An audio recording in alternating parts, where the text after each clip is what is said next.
Welcome to the No Budget Indie Filmcast, where we dip into the independent film universe to highlight those films that you might not have heard about elsewhere. Will you agree with our panel, or will our panel agree with each other? Tune in to find out.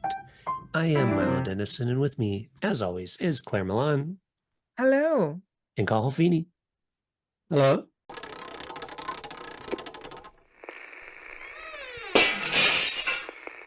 All right, we're a bit behind the times on this one because it came out earlier in the year, but we are finally getting around to reviewing it because it is one worth reviewing, and that is Zone of Interest, directed by Jonathan Glazer, who also co-wrote the film. Stars Kristen Friedel, Sandra Huller, and Johannes Karthus, which I probably slaughtered their names. Apologies about that. It takes place during World War II in the summer of 1943. And it follows a woman and her family and her husband who is Rudolf Höss. Does that sound right, Claire? You speak I a little think bit that's right. German. Yeah, Yeah. yeah. You're married to a German person. I know. I should ask her how to pronounce Us, this is stuff. it? Is it with a Yeah. Z or an S? Höss. He was the commander of the Auschwitz prison camp during World War II. And it's an interesting side by side comparison of the family trying to live, quote unquote, a normal life while also running a prison camp, which is right next to their home. And I'm just going to read the description here really quick. Hedwig, an indefatigable, cool, mother of five, wants to keep her well-organized life as it is. After all, she has worked her fingers to the bone to create a fragrant slice of paradise to raise her children, and nothing will change that. If only her husband, the distinguished SS officer and Auschwitz commander Rudolf Höss, weren't always burdened by his duties.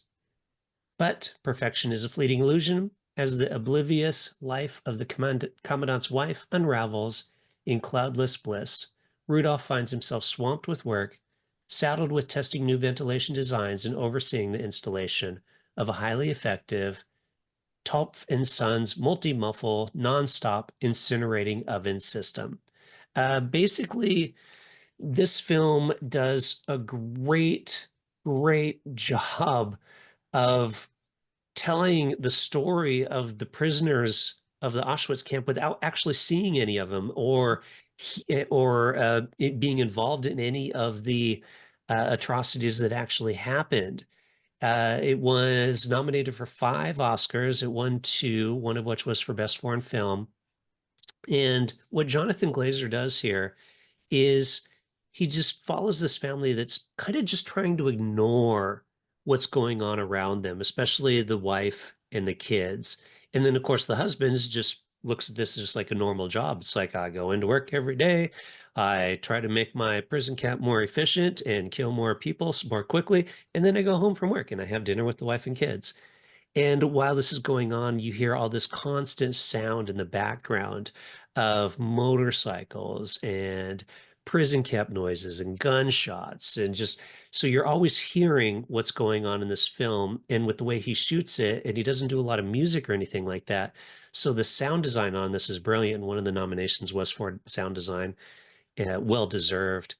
And he shoots the film in a lot of kind of wider shots versus a lot of the extreme close-ups that we see nowadays.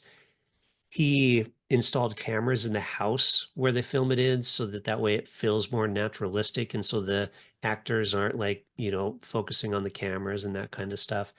And it's really quite dramatic to see how this family can just tune off in their head what's going on around them and their impact, and they're causing it, right? And the husband's causing it. And it kind of shows like how some people during World War II let that happen. We ask ourselves, oh, well, how do other people, if knowing this is going on, and not do something about it? Or I wouldn't do that if I was there. I would fight and that kind of stuff. And you kind of see these people and you're like, well, that was their job. That's what they did. It also has these scenes with this little girl who sneaks into the camp at night, or not into the camp, but into the work areas. And she leaves little apples and food stuff for the prison camp people to like sneak and eat, and then she gets letters back and forth, and they shot that whole bit with her with no light. It's all done with infrared camera, so we just see her glowing, and that was based on a real character. Well, I guess they're all based on real characters. um, but it's a really powerful film considering how little you see, but how much you hear. And there's a scene where they're like the black smoke, the flakes are coming from the ground from the incinerators and stuff. And the mom's just like, okay, kids, come inside. And she's just cares about her garden. She's like, well, I spent all this time in the garden. And yeah, it's crazy, amazing film. Yeah, like I saw this way back. I think it was February. I saw it in the cinema. And I think it's a film, if you see in the cinema, you're like totally just absorbed in it. It just leaves you in kind of a very cold way. And I love this narrative device where you don't see what's happening. It's like these horror films. You don't see the monster, but you imagine him. And in this, you don't see what's over the wall, what's going on in Auschwitz, but you can imagine the horror, and you see like the debris, or just the smoke, and just the absolute horrors of it.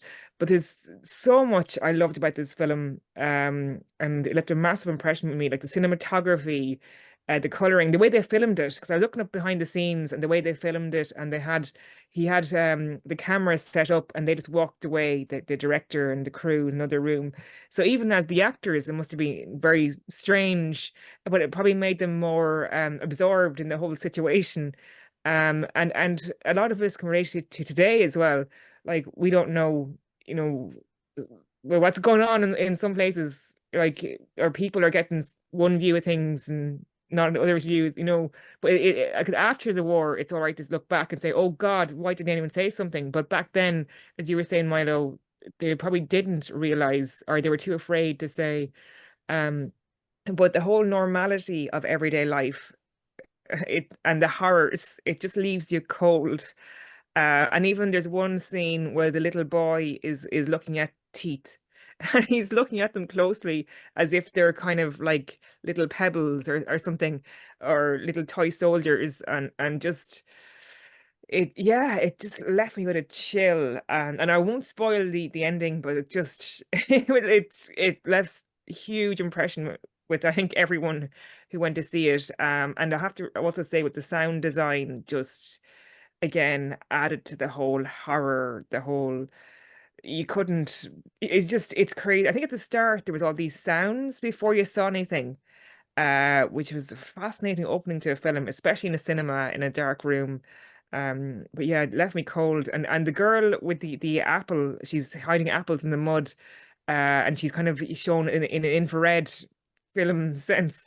She's real, isn't she? Yeah, and it's dedicated to her. I think this film as well. She's a Polish. I think she's a Polish woman, Yeah. and dedicated to her. But just yeah, it's oh, I've never seen a film like it. It's very the leaves it cold, leaves a massive impression with you.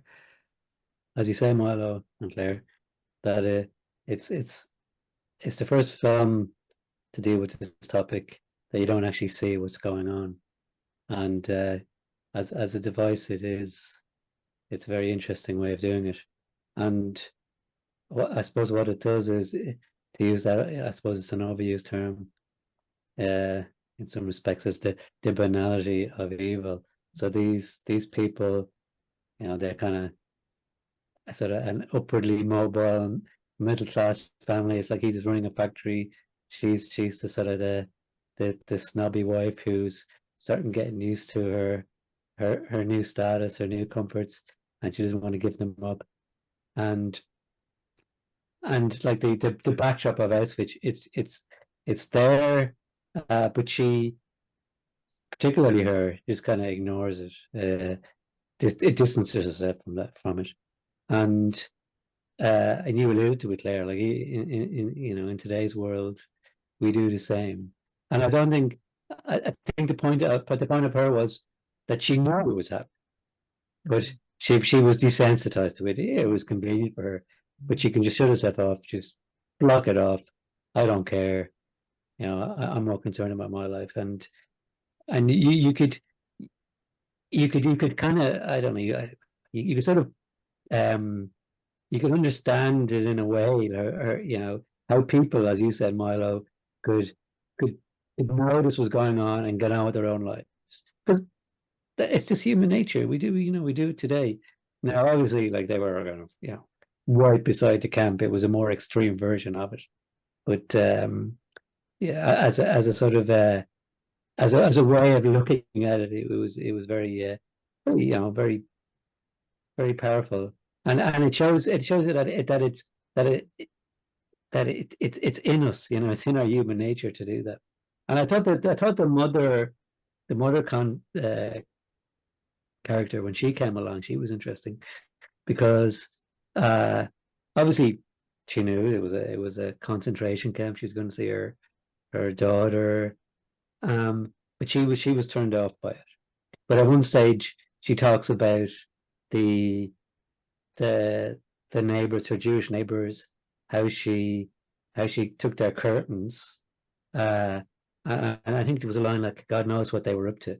So she had been more or less brainwashed, you know, by the system to believe that they were like fifth communists or whatever. They were evil, and it was the sort of the othering of them. And when you kind of other people like that, then yeah, any kind of unspeakable horror can be done to them. But obviously, like at the end, she was sort of reviled by what she saw. But yeah, I mean that was sort of I guess the message I took from it. Yeah, it was quite Yeah, it interesting was when the like mother opened the curtain. Do you know, the mother in the bedroom, and she's like, she was kind of an outsider coming in, and the daughter was normalizing everything, and she's covering her mouth with the cloth, like because she can't bear the smell, and she opens the curtain, and you see all the smoke and kind of the the factory and food. inverted commas in the background, Auschwitz in the background. It's just horrific. Yeah, yeah, it's like she knows it's going on. She even kind of participates herself, but then like that reality of it like hits her, and she's like, "Oh, okay." And it's crazy. It's funny too, like because how all the family has slightly different reactions to what's going on, and even the children, right? They're just doing their children thing. They're, you know, playing in the yard and having fun and having pool parties, completely oblivious, like children often are, to what's going on around them. So I love how like each of these characters is involved in the atrocities in different ways and deals with it or accepts it or participates in it in all different ways. And shows like, you know, how that can happen and stuff. Yeah. And even just to go back to the mother character, when she leaves a note, Hmm. and the daughter picks up, reads it. And I loved her reaction. She said, "I don't." She just threw it away. Like, I don't want to think about that. That's Yeah. that's irrelevant. She was kind of annoyed, but who cares? I don't care. You know, I'm too invested in my life to care about trivialities like that. Yeah, Yeah. totally. Yeah. All she cared about was her social class and her house and her yard that she put all her work into. Yeah. Yeah. And like even there was a scene then when he was telling her that he's been posted back to Germany, and they're standing on his jetty, and she's distraught about having to leave, and then she's saying she's not going to leave, she's going to stay. I mean, almost you nearly felt sorry for him at that stage. You know, the poor guy. You know, like she's leaving him in the lurch. What, you know, what a wagon to do that. But then, and it again, it sort of it made it seem normal, like he was just a factory worker, you know, a not a factory worker, but a, you know, like he was running a factory. Then you have to you have to remind yourself what kind of a factory he was actually working. So you were sort of you were dragged back and forth like that by the dialogue. You know, you have to kind of thinking, this is horrific what they're doing. You know, but and it showed you, like, you know, how you could easily be in a situation, not in that situation, but knowing it's going on and knowing it's happening, but just disassociate yourself, desensitize yourself to what it is, what's happening. Yeah. It happens. I mean, I'm from the US, right? So we see all the gun violence there and school shootings and stuff like that. And Hmm. so, people are like, oh, yeah, okay, well, we should do something about it. And it's like, but we won't, and I mean, this is people getting killed almost every day. And how is that necessarily? I mean, it's obviously very different, but it's still people dying and people just wiping over it in their minds of like, oh, well, it doesn't Hmm. really impact me. So, sucks, but I'm not going to really care, you know. Hmm. So this family and is just an extreme version of that kind of in Hmm. my opinion. And was even like uh, growing up in Ireland in the 70s and 80s, when you heard or read or saw on the news about the latest killing or bombing or whatever in Northern Ireland, uh, you you switched off from it mostly. Mhm. Yeah, well, yeah, it's Northern Ireland for you. What can you do? And even I mean, even now, like we can see what's going on in the world, like Ukraine, Gaza, Sudan, I suppose. Um, when it initially happens, you're shocked. Oh my God, that's terrible. That's awful. But after a couple of months, you you become desensitized to it. That's the message. Yeah, it's Uh, true. and that's how easy it is for these things to happen and happen again and again. Yep. Yeah, absolutely, absolutely, and it really, really shows this because sometimes you view these people, oh, they're so evil, like, do you know what I mean? Like, how can they that evil? But then it's kind of easy, not easy, but it's like it's more easier than you think to Yeah. support evil, Mhm. or to be involved in it by like, isn't it? Well, watching this film makes you realize it's not just so black and white. Yeah, yeah, I think it really shows that. Yes, the thing, because you don't really hate any of these characters, No. Even the husband, what he did and who he was, but what if he was like, I'm not going to do it? Then what are they going to do? They're going to send him out to the front lines. They're going to like, court martial and shoot him. So he just goes along with it. But in his mind, it's just a job. And so, it's awful, but it's hard to hate him as well. But as he's portrayed in the film, I mean, maybe in real life, he's just a total awful human being. But you think the comparison to Schindler's List and was it Ralph Fiennes in that? To his portrayal of the concentration camp leader, he's Simon evil. Gott, I think his name. Yeah. Yeah. Yeah. No, he's like shooting people from his balcony and just being flat out. And you're like, you hate him. This guy's Yes. just like, I was ordered to run this camp and to more efficiently move people through the camp. And I'm doing exactly what I was ordered to do, and take care of his family and that kind of stuff. And you hate him, but you can kind of understand him. Mhm. I don't know. Mm. Now I'm going to get a bunch of hate mail for that, probably. Mm, Well, there's no such thing as bad publicity. yeah, I guess. Yeah, I mean, I Uh, don't agree with him. I would never do that. I would stand up. That's what I say right now. we we'd all like to think we would. Yeah. Um, but it was a choice. I mean, in his case, it was a choice. Like he he he joined the Nazi Party. He joined the SS. So uh, Yeah. you can't excuse him, and you can't excuse her. Uh, but just for, I suppose, for the ordinary person, how you say, how could they let it happen? Well, it's we let it happen all the time. Yeah, we do. And thanks to the films like this, hopefully we, you Mhm. know, do our best to try to stop it from happening and that kind of stuff. So who knows? Well, Hmm. should we rate it? Yeah. Okay. Okay, One of tell me to you? go. Go on. I'll go as usual. um, well, like, who am I to disagree with the Oscar committee? Uh, it is an excellent film. A, yeah, you could say, like these. there's been so many films made about this topic, about Second World War. You think to yourself, is it necessary to revisit this topic?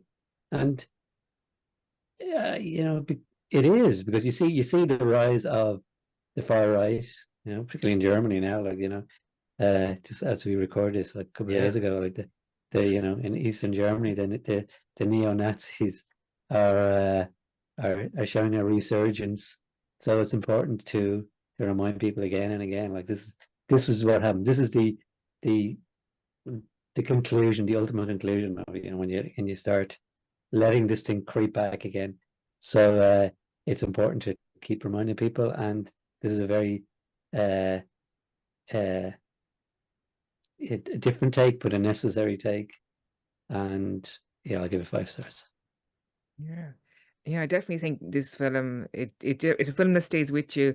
There has been so many films about the World War II, but I think this just, the fact you don't see anything, but you can imagine it, it shocks you, it's inspiring from the filmmaking perspective, and the sound design is one of the best I've ever heard in a film. The acting is amazing. I can't fault it, so it's 5 stars. I'm with you guys. I think this is a amazingly well-made film. Sound design, cinematography across the board, the story. And yeah, there've been a ton of films made on the subject, but I think this does a really good job of telling it from a different angle and telling it in a way that really gets that message through. It's just really impressive movie, so I'm definitely going 5 stars as well. Yeah, if you have not seen this, audience, definitely watch it. It's really, really a powerful film and totally worth watching. It'll make you sad, but you definitely need to watch it. It's on Amazon, I think. Is it on Yeah, I think it's Amazon? on Amazon Prime right now. Yeah. It's on Prime right now. Yeah. If you have seen it, you can let us know what you think. You can leave a comment in the show. You can reach us on social media at No Budget Show on Instagram, Twitter, and Facebook. And with that, we'll see you next time, and goodbye.